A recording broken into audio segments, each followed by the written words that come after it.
ಮೈಗೆಲ್ಲ ಎಣ್ಣೆ ತಿಕ್ಬಿಟ್ಟು ಮಸಾಜ್ ಮಾಡ್ತಾ ಇದ್ರೆ ಮೈ ಕೈ ನೋವೆಲ್ಲ. ಹೌದು ಫ್ರೆಂಡ್ಸ್, ನಾವಿವತ್ತು ಬಂದಿರೋದು ಈ ಸ್ಪಾ ಇಂಟರ್ನ್ಯಾಷನಲ್ ಬೆಂಗಳೂರಿಗೆ. ಇದು ನೋಡ್ದೆ 2 ನಿಮಿಷಕ್ಕೆ ನಮ್ಗೆ ಅನ್ಸುದು ಇದು ಯಾವ್ದಪ್ಪ ಥೈಲ್ಯಾಂಡ್ ಇದ್ದಂಗದೆ ಅಂತ. ಒಳಗ್ ಬರ್ತಾ ಇದ್ದಂಗೆ ರಾಜ್ ಮರ್ಯಾದೆ. ಸುತ್ತ ವೈಬ್ ನೋಡ್ತಾ ಇದ್ರೆ ಚಿಂದಲೆ ಕಟ್ಟಿದಾರೆ ಅನ್ನೋ ಫೀಲ್ ಬರ್ತದೆ. ಬರೀ ಬಾಯಿ ಮಾತಲ್ಲಿ ಹೇಳ್ತಾ ಇಲ್ಲ ರಾಜ್ ಮರ್ಯಾದೆ ಅಂತ. ಕಿರೀಟನೇ ಮಡಗ್ತವ್ರೆ. ಯಾರಲ್ಲಿ ತಕಬನ್ನಿ 2.5 kg ಕಿರೀಟವಾ. ಇನ್ನು ನನಗೆ ಸಮನಾರು. ಈ ಸ್ಪಾಗೆ ಎಂಟ್ರಿ ಆಯ್ತಾ ಇದ್ದಂಗೆ ಹಿಡಿದು ಕುಂಡ್ರಿಸಿ ಕಾಲ್ ತೊಳೆದು ಒಂದ್ ಚಪ್ಪಳೆ ಸಿಗಾಕಿ ರಿಫ್ರೆಶ್ ಆಗಕ್ ಒಂದ್ ಟೀ ಕೊಟ್ಟಿ ಒಳಗ್ ಕರ್ಕೊಂಡೋಗಿ ಎತ್ತಾಕೊಂಡೋಗಿ ಮಸಾಜ್ ಮಾಡ್ತಾ ಇದ್ರೆ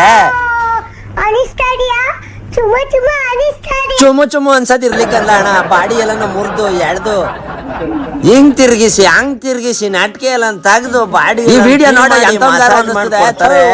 ಹೋಗಿ ಒಂದ್ ಮಸಾಜ್ ಮಾಡಿಸ್ಕೊಂಡು ಮೈ ಕೈ ನೋವೆಲ್ಲ ಕ್ಲಿಯರ್ ಮಾಡ್ಕೊಂಡು ಬರ್ಬೇಕು ಅಂತ. ನಮ್ ಈ ತರ ಬಾಡಿ ಮಸಾಜ್ ಮಾಡಿಸ್ಬೇಕು ಅಂತಂದ್ರೆ ಜಯನಗರದಲ್ಲಿ ಇರುವಂತ ಈ ಒಂದು ಪ್ಲೇಸ್ಗೆ ಹೋಗಿ ಅದ್ಭುತವಾದ ಆಂಬಿಯನ್ಸ್, ನಿಮ್ಮ ಡ್ರೆಸ್ ಟೆನ್ಷನ್ ಎಲ್ಲ ಕ್ಲಿಯರ್ ಮಾಡ್ಕೊಂಡು ಒಳ್ಳೆ ಲೈಟಿಂಗ್ ಅಲ್ಲಿ ಕಪಲ್ಸ್ ಇದ್ಕೊಂಡು ಮಸಾಜ್ ಮಾಡಿಸ್ಕೊಂಡು ನೀವು ಒಂದ್ಸತಿ ಭೇಟಿ ಕೊಟ್ಟು ಮಸಾಜ್ ಮಾಡಿಸ್ಕೊಂಡು. ಮೋರ್ ಇನ್ಫಾರ್ಮೇಶನ್ ಸ್ಕ್ರೀನ್ ಮೇಲೆ ನಂಬರ್ ಹಾಕಿದ್ದೀನಿ.